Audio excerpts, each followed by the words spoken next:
We are back. This is it. The return. We have too much. We have 2 months of catching up to do, including all of the biggest films that have been released for the last 2 months. I have an incredible show. What you see before you, you will find out what it is, but it is literally one of the best things I've seen all year, if not the singular best thing I've seen all year. We are going to be talking about a bunch of films, a few TV shows, but most notably, 2 10 out of 10s. Perfect film, in my opinion. For specific reasons. We'll get into them. So that's never a joke. The fact that we have 2 is very special. But like I said, we're catching up on a lot of things. And so, without further ado, we're just going to jump into it. I'm going to show you a quick preview of everything that's coming. It's real fast, because my god. Okay, we got Shang-Chi, baby. We got the Suicide Squad. Of course, we got Free Guy. We got Halsey's film. If I can't have love, I want power. We have 2 anime films in The Deer King and Fortune Favors Lady Nikuko. Man, I might have butchered that. What else we got? We got The Card Counter. We have The Guilty with Jake Gyllenhaal on Netflix right now. We got Dear Evan Hansen. Dear Lord, we're going all over the place. We have My Hero Academia Season 5 Final Thoughts. Enter the Void. And we have Paper Mario and the Origami King. Did I close my window? I did close my window. We are good. And let me tell you right now, one of these things will forever change you. There are a few things in life that once you've seen them, literally affect your life and you can never go back. Either through knowledge, through sheer power, or because something you can't unsee. And there's one of these in here. Requiem for a Dream is a perfect example. I also saw Come and See and Covered It, which is another example. But these, you should not go out. There's who you are before these films and who you are after. And usually you are scarred. I have one of those. So without further ado, let's start with Shang-Chi, baby, because it's the biggest of deals right now. And while I would show you it, I will not. And instead, I will show you something that is very similar and close to my heart called Niza, which came out like a few years back. First of all, Shang-Chi is incredible. Okay, it's that simple. It's literally the biggest movie of the year in terms of box office. And there's a extremely big reason for that. Is that people go and go back either with friends, themselves, or they pump it out. They pimp it out because it is such a big deal and it does live up to its potential. The big thing about it is that this is the last true Marvel origin film for years. And I'm talking like 5 years. There's TV shows that are coming for like She-Hulk and Miss Marvel. But everything else is sequels. Everything else is bigger and bolder. This is the last one. That is what we've been getting for the last decade. You know, from Doctor Strange to Black Panther. This is what we've been used to. So because it is the last one for the foreseeable future, probably all the way till Blade and Fantastic Four, but I don't know if that one counts. They went all out. They went all out, and this was done during COVID times, which meant they knew what they had to do, which is, it's a fantastic vibes. You know what I mean? It's a good time. You will come away from it feeling better, feeling rejuvenated about life, and everything. It has an incredible kung fu, incredible culture, and what they explore, right, with Chinese culture. And great comedy, which is known for Marvel. And if you're a hardcore Marvel fan, you will be rewarded. And if you're not, it will be perfectly fine. Perfect balance. And with all that, and again, it justifies being the biggest. It justifies having that good word of mouth. And it is a 10 out of 10. As far as origin goes, the only one that is equal is Black Panther. And Black Panther wasn't until Chadwick died. The only big difference here is I'm not saying this is better than Black Panther. But objectively as a film, I would say so. The Black Panther has Chadwick, who now we know what we know. And he had a heavy influence on that film. The African accent is because of him. And the ending is because of him. So that elevates that film. This one we'll see in the coming years. But for now, and for the foreseeable future, it's the best singular origin Marvel film, in my humble opinion. Anyway, in Niza, by the way, which we were watching the trailer of, 10 out of 10. This came out a few years ago, so I'd be curious to see which one is actually better. But man, if you like Shang-Chi and you like animated films, Niza is one to look out for. It's from China. It's good stuff. Suicide Squad, real quick, because it's been a while. Everybody knows it's fantastic. You know what I mean? It has again, perfect balance of everything. It is much darker. It is R-rated. You know, the beauty of it is that everybody has a different favorite character, which to me is such a mark of success with such a big cast, and the fact that, you know, everybody has varying degrees of screen time and importance. The fact that every single person you can ask usually has a different answer than the next is very surprising. And again, it's incredible. Mine, by the way, is King Shark. Man, just the comedy from him is really surprising. And you know, depending on who you choose, shows you. Anyway, you know by now. You know what I mean? It's R-rated, it's freeing, and the less you know, the better, because it is about, like, you know, who dies, who lives, and the surprises, the reveals, the jokes. So yeah, delivers on all fronts. I saw this twice. The first time I saw it, 10 out of 10. Second time I saw it, slightly too long, and some of the stuff are boring, with like the villains who nobody cares about. So yeah, 9 out of 10. Suicide Squad, must see. Shang-Chi is slightly better though, I would say. Right off the cuff. And that was Harley Quinn, by the way, which is probably one of the best animated shows right now, and one of the best shows, period. It's incredible. Free Guy, we'll be quick, okay? Now, I have nothing. I only have the pictures. But one thing I do want to shout out is Taika Waititi, who is one of my idols, literally one of my heroes. Living legend, is in the Suicide Squad as a very tiny character, but very important character that literally has to bring it within the 1 and 2 scenes that he's in. That's all I will say. He's also in Free Guy. He plays like a villain. And Taika Waititi is a director, is a writer, is a comedian actor. He is everything. And he nails it in everything. So I just wanted to shout out the man, because, I mean, you know what I mean? Like, heroes always change. But dear Lord, does Taika, he's just keeping it. You know what I mean? He's consistent. Free Guy. Free Guy, the jaded. I hate the jaded people. This is one of those movies that took it out of people. Where you're like, look at all this pandering to gamers. This is the gamer film. Like, this is it. They did it. They did it. It is one that represents us as a culture, not only from the development side, not only from the passion aspect of one who does play games, but the respect given to everything about it is like, this is it. That's what I mean. Ready Player One is not about games. It's about like pop culture in general.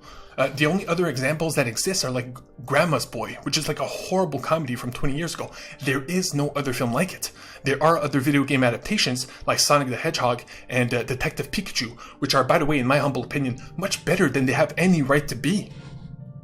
So the fact that we're getting this gold, and that we would rather, you know, the internet as a whole would rather nitpick and laugh at it instead of celebrate it, because it is finally celebrated. We are finally represented.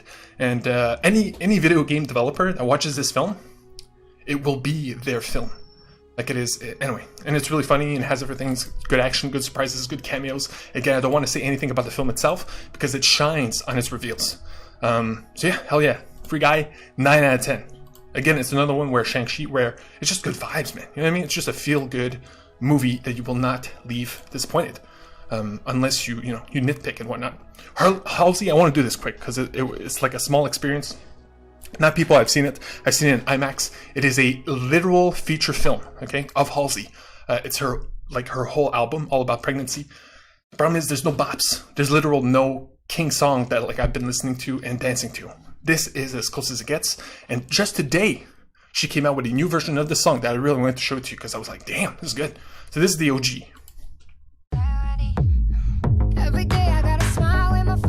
Right?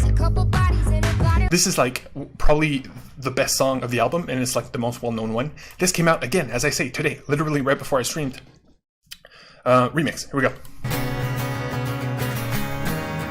Every day I got a smile when my phone goes. A couple bodies in it, body where the glass goes. So take them with me. It's crazy how. Anyway, I just respect the shift. You know what I mean? Hair's long, gotta take care of it soon. So yeah, weird experience. It's very personal. Again, no bops, but as a visual piece, I don't know who directed the cinematography, but it is incredible. It has a lot in common with Green Knight, where yes, the album is not that good. Green Knight, the story is not that good, but the visuals and the experience are elevated thanks to incredible cinematography that is worth seeing. This is worth seeing. If you don't like Halsey, of course, don't watch it. But if you do, this might be must watch. As it stands, it's an 8 out of 10. Great stuff. Okay, we're getting to some anime right now with that Halsey break out of nowhere. Let's do one anime film and then we'll shift. The Deer King. This is a big deal in terms of what it feels like. Okay, look at the poster. You know what I mean? It looks epic, and it is epic. And I will show you the trailer even, because you will see what I mean. This is Princess Mononoke. It has those types of vibes. It is Lone Wolf and Cub, which is the classic old gruff man who must take care of, in this case, a very small infant. She's like, what, 2 or 3 years old? Maybe 4. I'm not good with kids. Again, it has the ambition of Princess Mononoke, but it does not have the experience that Ghibli had at the time. So it is rough in parts in terms of pacing, in terms of, all aspects. There's like a slight, bump down in quality. But you have to respect the ambition. And, great anime films are rare. So this isn't an actual great one, even though it isn't amazing. It isn't must-see. But if you're craving an anime film, Lone Wolf and Cub, give it a shot. You'll like it. Crap, I did not have the IMDb. I lost it. So it's an 8 out of 10, straight up. That's the official score. Great film. Let's get into The Guilty, because this one's interesting. Okay. Actually, no. Let's do card counter. Count counter, real quick. I'll show you out of 10. Now, let's go back to anime real quick. I wanted this to be quick, and even though that's how it goes. Oh, Fortune favors... Okay, I got the poster. Fortune favors Lady Nikuko. Okay, I saw this in the Deer King back to back in terms of literally the next day. The Deer King was packed to the brim. Okay, it was a big event, Fantasia Film Festival. This was the next day, not packed. Hell, it was rather empty, and a much like the Deer King is an epic. You know what I mean? Princess Mononoke is an epic. This is a slice of life, more family-driven film. And it's kind of weird because the main character, the little girl, I guess, but it's mostly about the mother who, it's weird because the subject matter is weird, but we have to get into it. She is a chubby Japanese girl. In Japan culture, there's no chubby people, like generally. It's, how obesity is king in the United States, skinny is king in Japan. That's just how it be. So a lot of the movie is a comedic, let's make fun of the fat Japanese girl, who also happens to be a single mom and, taking care of her daughter. So there's, anyway, but it is funny and it is interesting as that slice of life thing. Here's the thing. At the end of the movie, there is the whole movie, you're like, okay, what is this? Just a fun life but with this family and they own a restaurant, etc., etc. At the end, they just gut punch you, baby. And it's not cheap. It is not, it's incredibly earned. And it elevates this film to such a high degree that it's actually important. This actually says something. The Deer King is just a big story. It's just a big fiction epic. You know what I mean? Even like Lord of the Rings. This actually says something about real life, about parenting, about through anime, And it is funny and it does deliver big time when it wants to. Okay, big time. For that, it's a 9 out of 10. It is better than the Deer King. And here's what's crazy about this. Is nobody scored this. I am literally the 10th person on the planet to score it. Of course, I'm not the 10th who have seen it, but still, this is shocking to me. And I'm thinking that only the people in that room that were with me, that was probably the world premiere of this film. So hopefully, when it comes out, I'll try to bring it back up. Because, it's a small film. Like, it's so small. But it shines bright. Here we go. The Guilty. Always off the cuff. What up? Okay, I forgot about this. Okay, The Guilty is very special. It is a remake of the Danish film from a few years back. And, it is very simple. It is done through COVID times, and the Danish film probably had a low budget because they are in a singular room. This is about a 911 operator. When you call 911, this is the person whom you speak to. And Jake Gyllenhaal plays the main character, and that's it. It is literally a thriller and a drama that is very intense, but is entirely set with a guy sitting in a chair at his desk. It's like if I spoke to you for like an hour and a half and I had to make it exciting. They did it in the original Danish film, which at the time, which I'm guessing, I saw it within like a full year. I give it a 9 out of 10. It's crazy because off memory, it's not a 9 because it is so far away. But it's how you feel in the moment. It's how you feel when the movie ends. And the one thing holding The Guilty back, this Danish film, because again, it's the same exact film pretty much, was the language barrier. Because it is an entirely audio-driven experience. The fact that it simply wasn't in my language, which is English or even French, because I do speak some French, it keeps me at an arm's length. There's only so much I can feel if it's not something I'm used to hearing. I know that's stupid thing that I feel like I'm saying, but there's a big reason for it. This entire movie would not exist if Jake Gyllenhaal did not will it into existence. Okay, he probably saw the original film. It was during COVID times, and he, in his head, we can do this. We can do this not only during COVID times, but because it deserves to be remade, which he is 100% right. Here we go. Here's the proof of him. It's his idea. mostly. Los Angeles when I developed the movie as an idea that I really loved, and I developed the movie on an idea I really loved. I don't know why he did not say, why shouldn't we remake this Danish film that I love? I don't know why he did not mention the Danish film. it to Antoine Fuqua, who directed. But yeah, he went to the director who's worked before, and he's like, let's do this. And it is entirely Jake Gyllenhaal's show. Yes, you have other actors that do the voices in his ear, the telephone calls, etc., etc. And there's a bunch of them, and they're all top tier actors. But this is Jake's face for an hour and a half. And it is such an incredible performance. I respect Jake. I love Jake. Mr. Music. Look up Mr. Music on YouTube. You will literally watch one of the funniest things that has ever existed. And Jake is the main actor in that comedy bit. It's incredible. Point is, his performance is the best male performance of the year so far. This is the one to beat for Best Actor nomination. Like, seriously. And here's the thing. He might not get nominated because this is a thriller. Yes, it is a drama at its core. But it is also a thriller, which, you know, action films, horror films, and thrillers usually get the shaft when it comes to the Oscars. So hopefully they will look past that and give him at least the nomination. And of course, chances are it will be beat in time, right? This is, the Oscar movies are not even coming close to coming out yet. But as it stands, his performance to me was perfect.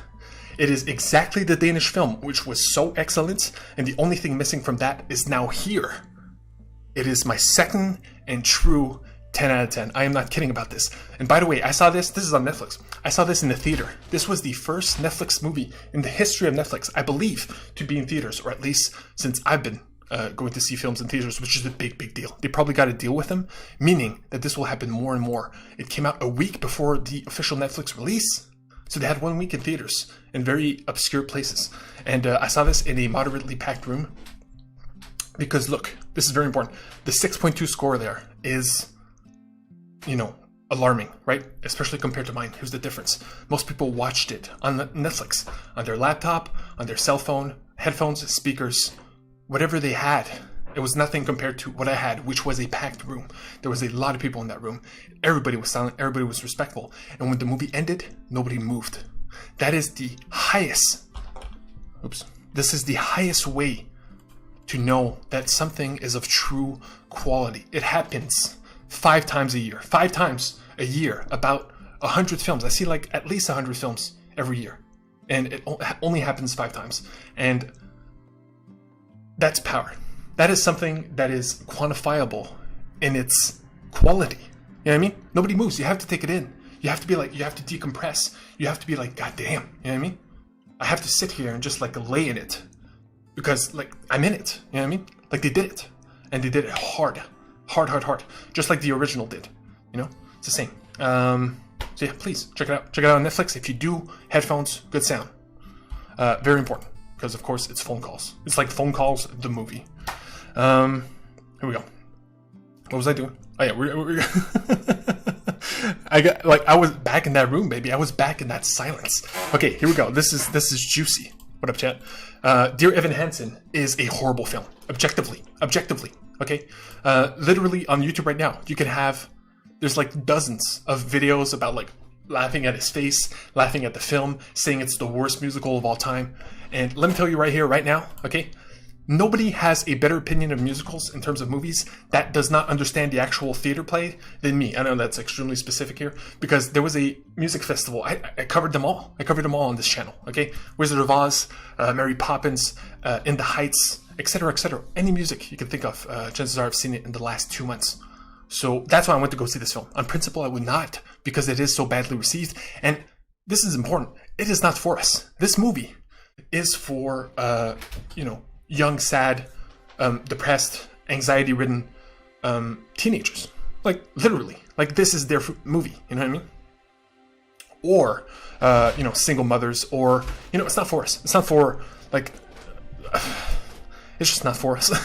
Everybody that is laughing at it probably isn't the targeted audience. And that is very important in these specific examples. But here's the thing. It is rotten at its core. It is one of the most rotten at its core films I have ever seen. The conceit of the story is horrible. The conceit of the only reason it exists is because of the musical aspect. Without that, it would be a horrible idea. And that idea is simple. We'll go into slight spoilers here. I never go into spoilers because I would rather you experience them themselves. But the conceit, the literal basic story, is this is a musical somewhat celebrating a suicide. Okay? It is both lying about the suicide, justifying its suicide. It is crazy. And musicals, as a rule, are cheerful. They are nice. They are never that dark, right? And this movie tries to be a sweet musical.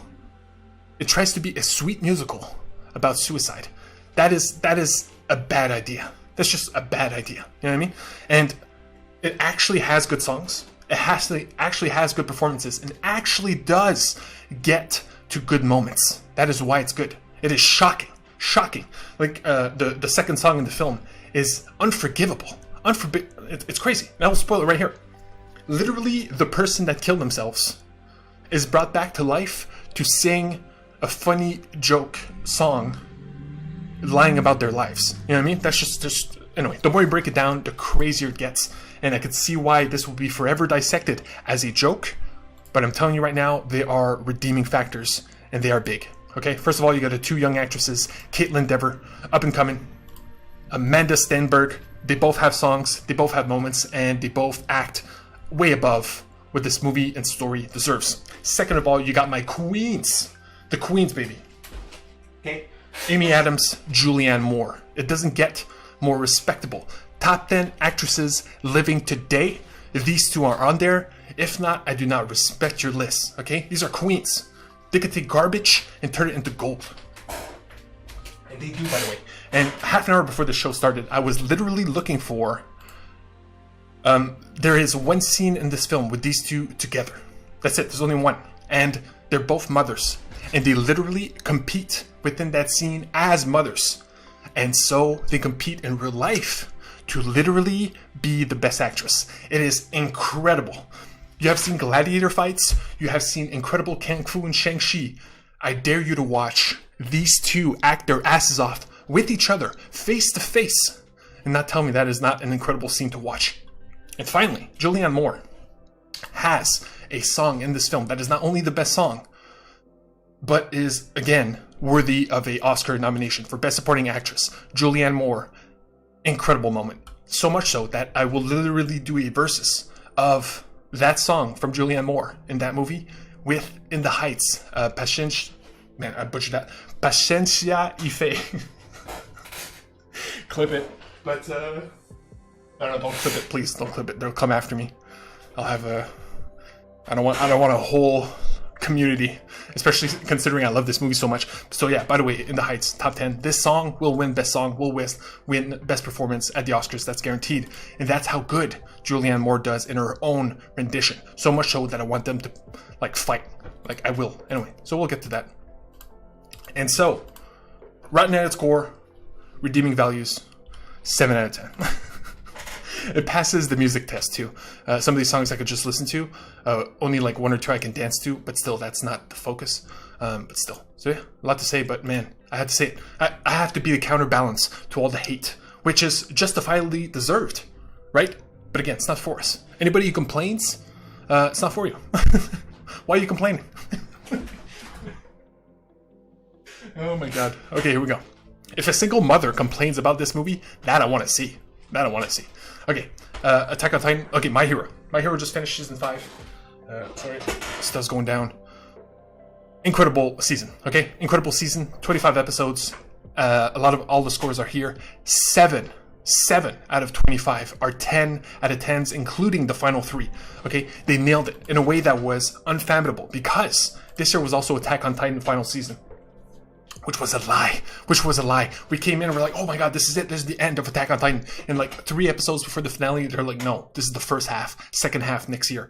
Brutal. But what that meant is that this was the calm before the storm. And they elevated themselves to such a high regard, it was impossible to beat. In my head, in most people's head, and I'm serious about this, Attack on Titan was by far and above the best anime of 2021, if not of all time. Still, even though they lied to us. My Hero comes out, is like, you know what? Let's go, okay? First arc, there's 3 arcs in this thing. The first 2 feel simple. You're like, what, that's it? Like, the first one is literally a game of tag, if you will. Imagine there's 2 teams, game of tag, and you get to know which team is better as they grow in front of you for like 12 episodes. 12 episode game of tag. It's not that. It's not literally that. It's actually capture the flag. But still, right? In terms of context, people are like, what, that's it? Second story arc is also simple. Man, I don't want to spoil it because we're so far in, so I won't say anything. But it's very simple. You're like, that's it? But again, it rises above through the quality of its storytelling. But Attack on Titan is epic. Attack on Titan is insane with its themes and how its subject matter. And then My Hero's third arc, late in the game, comes out with literally, okay, this I will spoil because it is worth it, My Villain Academia. It changes the focus to what we have never seen before.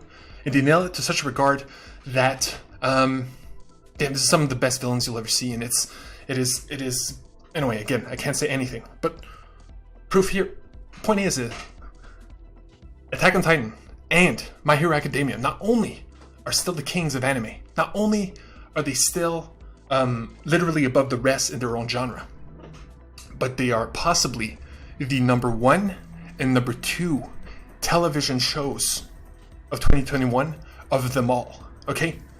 Better than any Marvel show that came out, okay? Better than Loki, better than WandaVision, better than What If, better than, you name it. Mayor of Easttown, which literally won a bunch of Emmys just last week that I covered and I loved, is nowhere close to as good as how far those 2 shows have pushed not only beyond themselves, but beyond everything. So yeah, if I can, man, pimp out those 2 shows, this is it, man. This is the time, literally, right now.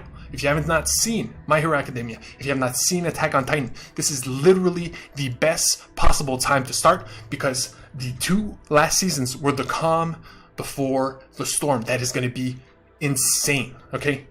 Nobody, like, the endings are known. I don't know, because I don't look up spoilers. Point is, nobody's complaining. Nobody's bitching. This is not like Twilight or Harry Potter or whatever that, like, shits the bed. As far as we know, they are the best. You know what I mean? So anyway, sorry. I did not want to go, like, super long on these, and I did, because, man, that's how good they are. You know what I mean? I followed my heart. Okay, here we go. Short Circuit is what you've been watching this whole time, okay? This has changed my life. One of these episodes is so good. It is experimental Disney shorts. There's like 15 of them. All of them are like 2-3 minutes, so it's super easy. All on Disney Plus. This is what I live for. There's Love, Death, and Robots on Netflix. And Pixar has Spark Shorts, also on Disney Plus, but also on YouTube. Kid Bull being like one of the best things I've ever seen, period, regardless of whatever. And the best thing I've seen this year, bar none, you know what I mean? If you were to sit me down and you're gonna force me, you're like, okay, look, you can only watch like Shang-Chi or like Suicide Squad or, all your 10 out of 10s that you've seen this year. In the Heights, what will you watch? What are you forced to watch, right? It would be the Downtown episode of Short Circuit. It has not been released this year. This was last year, 2019, maybe 2 years ago. But Short Circuit Season 2 was this year, and I watched it this year, so it fucking counts. My rules, baby. But yeah, Downtown, it is literally 1:30 seconds. That's it. It took 97 people to do 90 seconds. That will literally take your breath away, okay? I have watched this. The director, every short has an intro. And the director makes a joke, like, please watch this 100 times, because, like, trust me, like, watch it like 1,000 times. I will.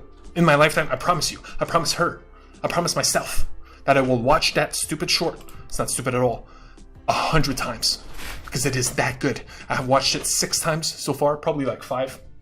It took my breath away every single time. That's how, like, insane that is. The emotions are as palpable as they were the first time I saw it. Again, I cannot show you except for the, like, tiny 2 seconds that's been in here. But yeah, it's actually the longest clip I have in this whole thing. So yeah, if you like shorts, jump in, please. Because look at this, you know what I mean? They're all unique. They're all beautiful. I'm like stalling so that we get to the clip, and we're not. So moving on. Are we? Right here? No.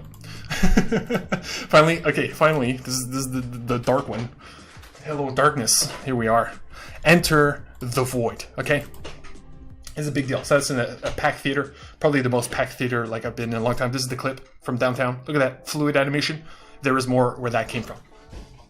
Okay, Enter the Void is insane. Okay, first of all, in terms of shot composition, it is staggering. This movie is 2 hours and 41 minutes about a drug dealer, about a literal drug dealer in the worst way, like the bad drugs, the ones that kill people.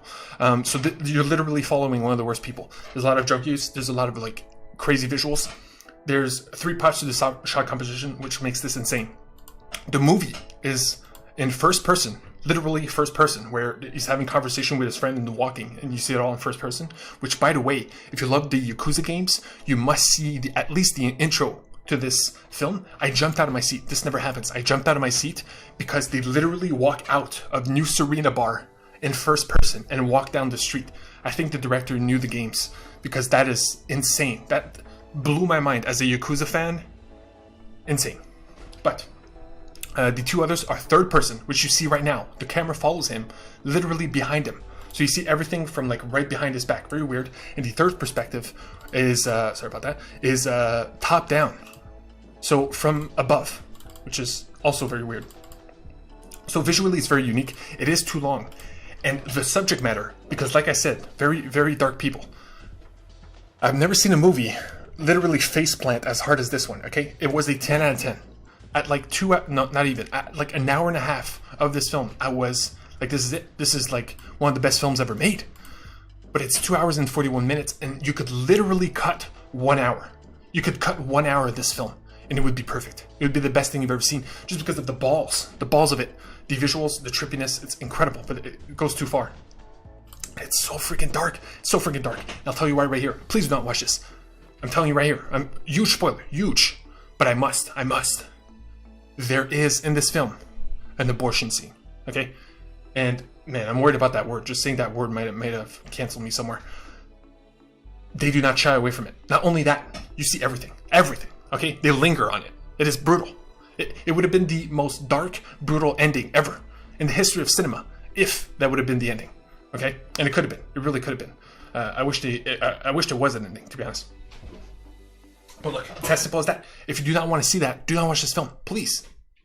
But as a cinema guy, as a visuals guy, it's in Tokyo, Japan. The balls of it, and the acting from this character, which here Paz de la Huerta, had to make her shine, because in this movie she is as dirty as it gets, and it is probably like top 5 most ballsy female actress performances ever.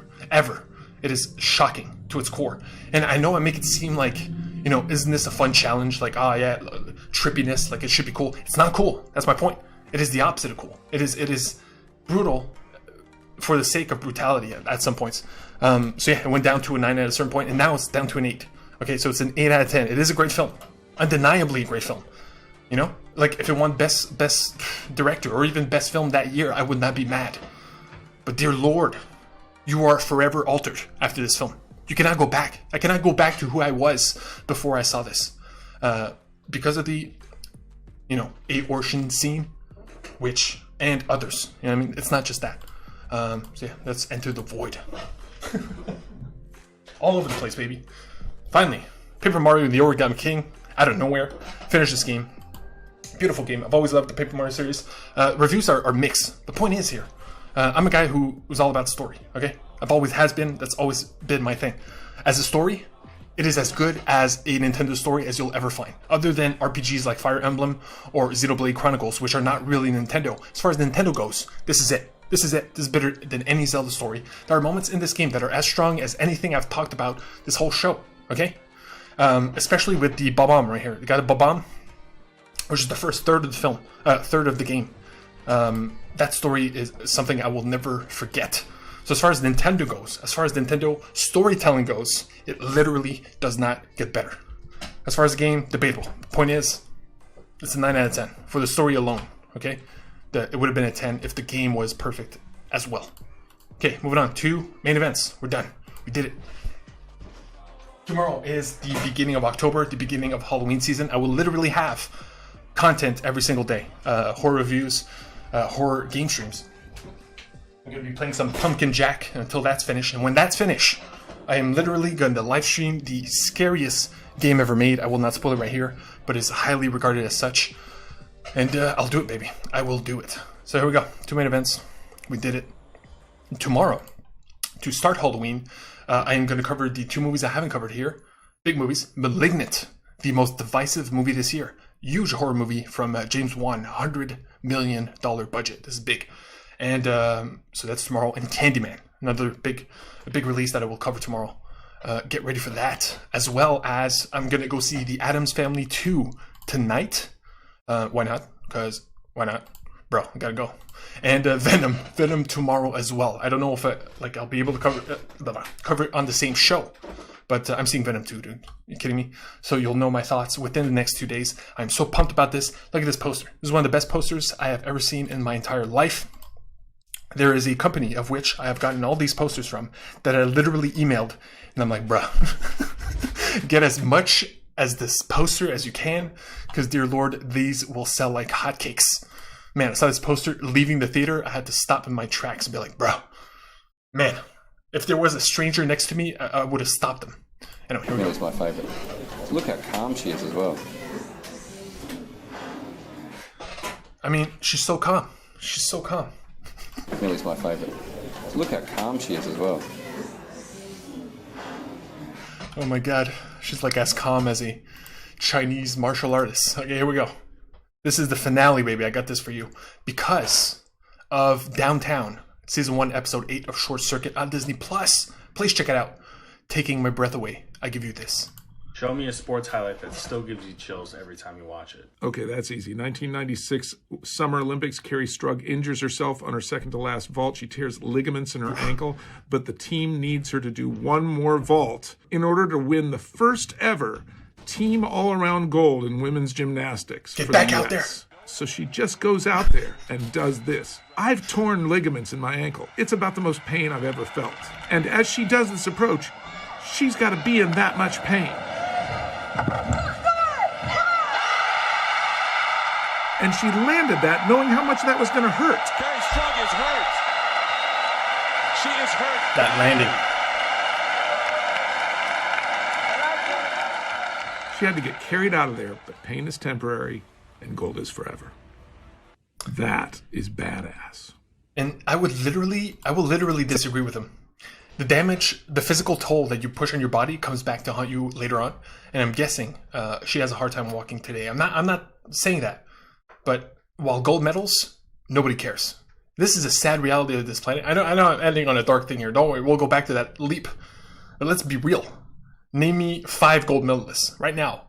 Any gold medalists. There are hundreds every year. Nobody knows.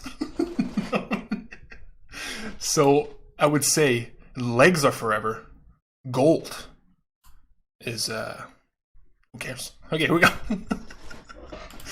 She's a hero, it's about though. the most pain I've ever It is felt. one of the most badass and things I've as she ever does seen. this approach, she's got to be in that much pain. Insane. And she landed that. And with that, I will see you tomorrow. We will, maybe later on today, I will do a SpongeBob level out of nowhere. But point is, tomorrow, of course, I am covering Malignant and Candyman. That is a promise. Venom 2 will see. Addams Family 2 we shall see as well. And I will start my playthrough of Pumpkin Jack for Halloween. I'm going to play for at least 3 weeks. We're going to finish that game. We're finishing it. But tomorrow's when it begins. We'll see what time. Probably 8. I don't know. 8 Eastern? Sure. Okay. Thanks for sticking around. That is that. Cinema. Back to that cinema life. Peace. Don't forget, Guilty. The Guilty on Netflix. Shang-Chi. 10 out of 10. And my hero. And my hero.